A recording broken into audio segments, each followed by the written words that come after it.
J'aimerais qu'on rentre un petit peu plus dans l'évocation de l'aïkido et de ta recherche, mais euh,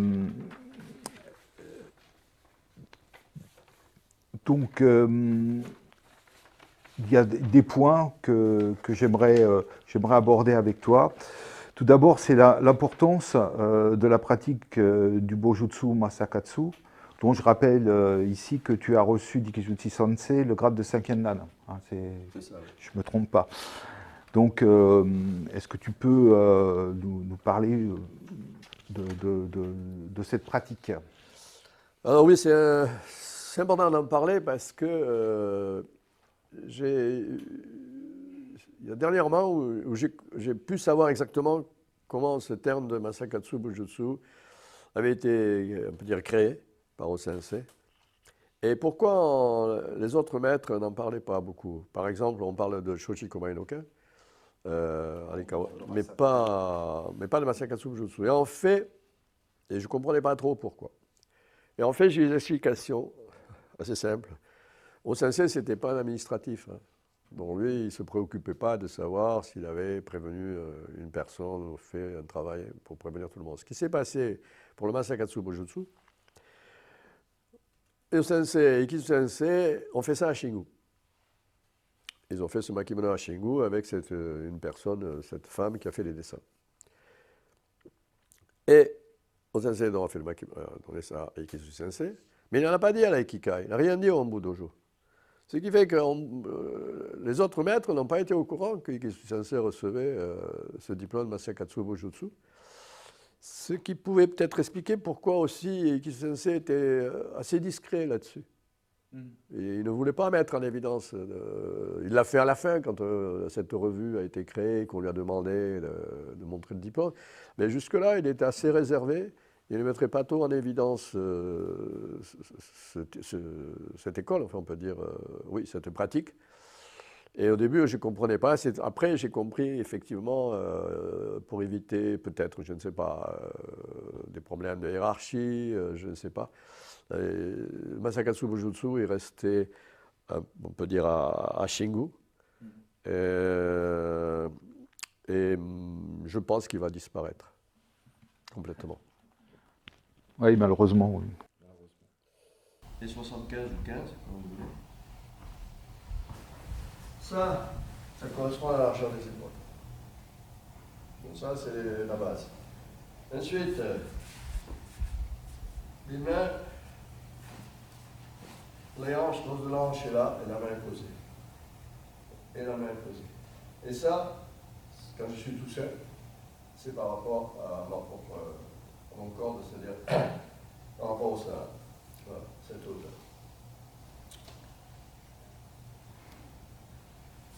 Ensuite, on va apprendre à faire les Atsuki. Faire un Atsuki premier. Donc. Et le point important, c'est la position des mains. Cette main ici contre ça, le genou au-dessus des orteils. L'écartement n'a pas changé, c'est toujours le même. Quand on va faire ce mouvement, ce qu'il faut comprendre, c'est que c'est les pieds, c'est les pieds qui bougent en premier qui font bouger le corps. Ce n'est pas ça qui bouge, et ensuite ça. C'est d'ici que ça doit partir. Et c'est après. Ensuite, on rabat. Et c'est tout. Le yokomen. Ce qui est important, c'est le talon de pied arrière décollé, mais pas trop, juste ici. Cette main, on va le montrer. Les deux mains sont comme ça. C'est pas comme ça. C'est droit. De l'autre côté. Là, on va apprendre à piquer. Quand on pique, ce qui est important, c'est que les pieds changent, mais on retrouve toujours la même direction du pied. Les bras ne se freinent pas, c'est parce qu'on va coller ici que ça s'arrête. Et là, il faut penser qu'il y a quelqu'un, donc toujours ça part en premier. Mais c'est pas comme ça. C'est de là, attends. Quand on débute, on s'arrête là. Après, on le fait un seul mouvement. au début, s'arrête, Tsuki. Ici, pareil, le commun. Et quand on est là, on va faire ceci. Toujours, on le fait parce qu'en fait, c'est quelqu'un qui vient vous piquer. Avec un sabre ou avec un mot. Donc vous l'écartez un petit peu. C'est pas s'arrêter, hein. C'est pas une garde. C'est écarter. Et parce qu'on a écarté, on ne peut pas ramener là, ici. Parce que si on écarte le poker, le veau et qu'on ramène, l'autre il revient. Donc parce qu'on a écarté, on pique directement. C'est pour ça qu'on ne fait pas ça. On fait ça à chaque. Parce qu'on a écarté. Alors ça, il faut bien y faire attention. Donc ça, c'est la première partie ici. Chose comme ça. Voilà, bon, on va partir les pieds. Ici, le sommet, piqué derrière, avec les pieds toujours ici. Hop. Ici, le commun, faut qu'il ouvre, ouvrez, toujours les pieds comme ceci. Et tout.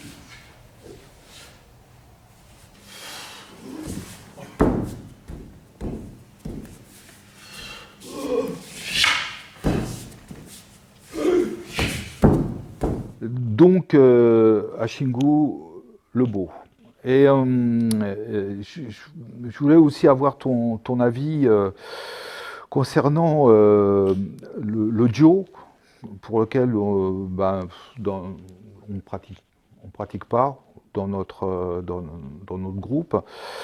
Je rappelle aussi ici que tu es également septième dan de Jodo, Shindo Muso, et ouais. Et donc bon, tu as la connaissance du maniement du Jiu, mais on n'évoque pas la pratique de l'aïkido comme on entend quelquefois dans d'autres groupes. Donc je voudrais avoir ton avis sur ce fait que l'on ne fasse pas du tout de Jiu. Alors il y a deux choses qu'il faut bien distinguer, c'est-à-dire l'école de Jiu que je pratique, il faut la distinguer complètement de l'aïkido, ça n'a rien à voir, puisque c'est une école d'armes, de ce qu'on appelle les kobudo, les budo anciens, comme le Kashimashin-ryu, comme le Suryu par exemple, et là c'est une école de Jiu. Les autres écoles sont souvent des écoles de sabre plutôt, etc. Donc ça c'est très différent, même si c'est un Jiu. Donc il n'y a pas de relation. C'est-à-dire qu'il n'y a pas de relation vraiment avec l'aïkido, mais évidemment il y a des relations au niveau du corps, de la gestuelle, de l'assise d'un corps, de la façon d'utiliser une arme, etc. Ça, on va le retrouver. Mais c'est très différent. Et l'aïkido, en fait, je pense que l'aïkido, comme l'aïkikai, ça a été créé par Saito Sensei. Et donc c'est pour ça que Saito Sensei a fait des livres, les gens ont vu ses livres, ont vu les vidéos, ils ont étudié avec ça, il est venu en Europe, ça a été développé. Il a créé une méthode, c'est ce qu'il a dit lui-même, pour essayer de comprendre ce que faisait Sensei, parce que dans une interview de 1985, dans une revue Aiki News, il avait dit qu'il ne comprenait pas ce que faisait Sensei. Donc pour essayer de comprendre, il avait créé les 22, les 32 mouvements, et puis il avait créé des kumikata, ce qu'on appelle des kata à deux, etc. Donc voilà, donc je pense que beaucoup de gens ont été touchés, et ils pratiquent l'aïkido, mais l'aïkido, on ne peut pas trouver le terme d'aïkido dans des textes de Ikisu Sensei, et ni d'Ikisu Sensei évidemment, mais ni de Sensei. D'accord. Par contre, l'aïkiken, alors l'aïkiken, on ne le trouve pas, on trouve Shoshikubai no Ken. C'est au Sensei qui en parle, c'est Shioda Sensei qui en parle. Mais surtout, ce que je voulais dire, on avait fait une traduction d'un article d'Arikawa Sensei, quand il était venu la première fois en France. Et Arikawa Sensei explique que c'est vers 1942, je ne suis pas sûr de la date, c'est 42-43, qu'en 1947, date-là, il explique qu'il dit l'aïkiken à 18 mouvements est devenu le Shoshikubai no Ken. Donc là, on a une réponse claire, voilà, c'est Shoshikubai no Ken. Le problème avec du Masakatsu Bujutsu, comme ça n'a pas été, comme au Sensei n'a rien dit au dojo central, c'est un peu resté un peu confidentiel. Voilà. Pas dire secret, mais confidentiel. Et ça peut expliquer pourquoi l'aïkido, qui est facile à prononcer, plutôt que Masakatsu Bujutsu, ou l'aïkiken, plutôt que Shichikubai no Ken, pour des étrangers, pour des Français. On a gardé ça, et puis il y avait les livres. Mais c'est une création de Saito Sensei, à ma connaissance. D'accord.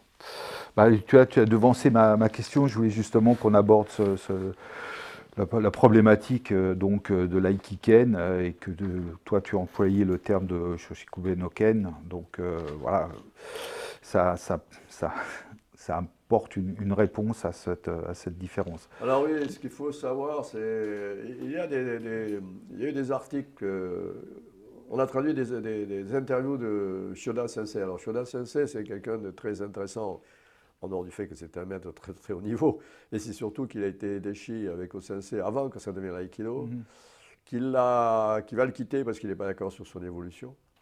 Donc moi, je suis très attentif à ce que disait Shioda Sensei, parce que c'était un ancien, un des plus hauts, et en même temps, c'était quelqu'un qui a une espèce de liberté, puisqu'il ne va pas suivre. Donc quand il disait quelque chose, vous pouvez avoir confiance que c'était vrai. Et puis il explique qu'effectivement, que c'est vers cette époque, vers mai 42, comme on dit à l'Ikawa Sensei, que Osensei va utiliser le terme de Shoshikubai no Ken. Et Osensei lui-même dit qu'à cette époque-là, il dit j'arrête l'entraînement de Taijutsu, c'est-à-dire des techniques du corps, pour garder seulement les techniques de Shoshikubai no Ken. Voilà. Alors c'est pas très clair si on veut faire concrètement, ça veut dire quoi? Mais on peut dire que voilà, à un moment donné, à une époque, vers 42, c'est l'époque où il va créer Aikido, il va utiliser ce terme de Shoshikubai no Ken. Voilà. Et Ikizu Sensei a expliqué que l'enseignement de Shoshikubai no Ken était uniquement verbal. Il n'y avait pas d'entraînement comme on pourrait faire avec des katas pour apprendre à manier un boken. Alors, est-ce que c'était possible? Parce qu'effectivement, quelqu'un comme Ikisushi Sensei était quand même 8e dan de Kano, 8e dan de Yai, donc Sensei avait des gens qui étaient de très haut niveau dans les arts, et donc il n'était peut-être pas capable, pas nécessaire, de leur enseigner le maniement d'un sabre, d'un boken. Ça, je ne sais pas. Mais Ikisushi Sensei est très clair. Il dit, voilà, l'enseignement de Shoshikubai no Ken est un enseignement verbal. Chose, c'est la pine de peine, ça veut dire qui est toujours pareil. Vous savez que quand quelqu'un en face, quelle que soit la personne en face de nous, on ne doit pas changer notre état d'esprit, notre pensée, notre cœur. Chiku, c'est taquet, c'est le bambou. Et on sait que le bambou, il est réputé pour son énergie incroyable du bambou quand il pousse. Donc on doit avoir cette stabilité, on peut dire physique, corporelle, mentale. On doit avoir cette énergie comme le bambou. Et Bai, c'est la prune japonaise dont on dit qu'elle est très agréable dans l'odorat. Et donc, on doit donner comme du bonheur à la personne qui attaque. C'est un peu symbolique. Ça a été utilisé par Osensei. Ça a été utilisé par d'autres personnes aussi. Dans le Shoshikubai no Ken, c'est pas...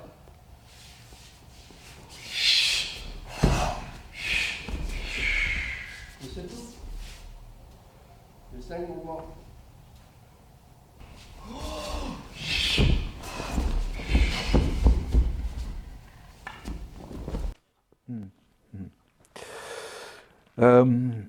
J'aimerais aussi aborder un point avec toi concernant une... Et en ce qui concerne, on va terminer aussi sur ce que je voudrais le dire. Alors, comment l'enseignement a été verbal, comment Ikisushi Sensei m'a fait passer cet enseignement? Oui. Eh ben, c'est-à-dire il a fait les techniques, enfin, il a fait les mouvements de Shoshikubai no Ken sur moi. Moi, je l'ai attaqué, puis il a fait ces 5 mouvements. Hein. On voit très peu de fois au Sensei le faire, on le voit que 2 fois dans les vidéos que j'ai regardées. 2 fois, il fait ce travail. Et Ikisushi Sensei, sans rien me dire, je l'ai attaqué, il a fait ses mouvements, et après, en regardant des vidéos de Sensei, j'ai compris que c'était les 5 mouvements du Shoshikubai no Ken. Voilà, c'était pas, voilà, il n'y a pas, c'est le problème de cette pratique, c'est que quand on fait par exemple comme l'école de judo que je pratique, on a créé des katas avec certains niveaux de kata, avec des rythmes, etc. Et en fonction du niveau des gens, ils étudient telle chose. Donc ça, enfin, on peut dire qu'on a une construction pour pouvoir étudier, pour pouvoir apprendre. Chez Shoshikubai no Ken, il n'y a pas de construction. C'est-à-dire c'est un maître qui est capable de faire, qui fait, le corps apprend, et un jour, ça peut ressortir. D'accord. Voilà. C'est pour ça aussi que les gens sont un peu perturbés, quoi, de cette façon de pratiquer, de faire. On voit d'ailleurs dans certaines vieilles vidéos, enfin, j'ai la vision de Osensei pratiquant au Budojo, justement, où il est avec quelqu'un qui l'attaque avec un. Alors il a fait aussi avec son fils. Euh, c'est compliqué, hein, parce que ce que m'a enseigné Kisu Sensei au niveau du Shushikuren Oken, c'est 5 mouvements. C'est monter, descendre, couper et faire une spirale avec le sabre. Au Sensei, on le voit 2 ou 3 fois, enfin dans 2 vidéos, je l'ai vu faire ça. Après, il fait d'autres choses, par exemple, comment la personne attaque et avec un déplacement de corps, et il touche. C'est des choses compliquées parce que c'est pas quelque chose qui a été vraiment structuré pour être enseigné. Donc voilà, moi, je reste à ce que j'ai reçu des Kisuchi Sensei, voilà, et dont je peux en parler. Le reste, je vois ce que fait au Sensei et je ne fais pas parce que je pourrais le faire, hein. Mais il faut comprendre qu'est-ce qui se passe. En fait, tout l'enseignement de Shushikoban Oken, c'est comme l'aïkido, c'est-à-dire c'est celui qui fait, celui qui va faire la technique qui commence. Et donc, avec le Bokken, c'est la même chose. C'est celui qui fait qui commence. Alors, ce que j'ai ressenti avec Ikisu Sensei, ce que mon corps a ressenti, quelque part, je peux le faire, à mon niveau, mais je peux le faire. Et que le reste, évidemment, je pourrais le faire, puisque j'ai un peu d'habitude des armes. Mais je n'ai pas reçu. Donc je ne fais pas. Je fais que ce que j'ai reçu.